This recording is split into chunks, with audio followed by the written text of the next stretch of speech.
দিন আগে আমাকে এসে বলতেছিল বাবা আল্লাহর কাছে চলে গেছে, ওর একটা দাদা ছিল সে কথাও বলতে আল্লাহর কাছে চলে গেছে। তো তখন আমি ওকে বলছিলাম মাও তো আল্লাহর কাছে চলে যাবে। তখন বলছে না না মা যাবে না, যাবে মা থাকো থাকো, এটা বলতেছে। তখন আল্লাহর কাছে কান্না করে এটাই বলতেছিলাম যে আজকে সে কথাটা বলতেছে যখন আমি থাকবো না, আসলে ও কীভাবে থাকবে। কেন আম্মু?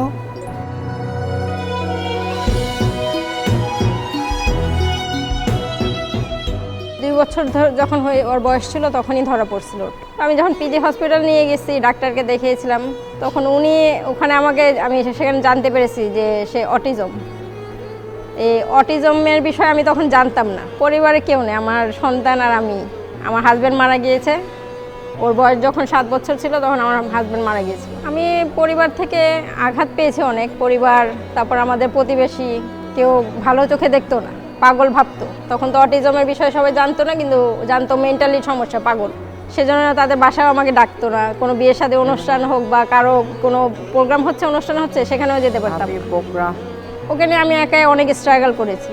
এখন আমার ছেলে সুন্দর সাইকেল চালাইতে পারে, কথা বলতে পারে স্বাভাবিকভাবে, এমনকি আমার স্কুটিও বিয়ে শেষে সুন্দর করে চালাইতে পারে।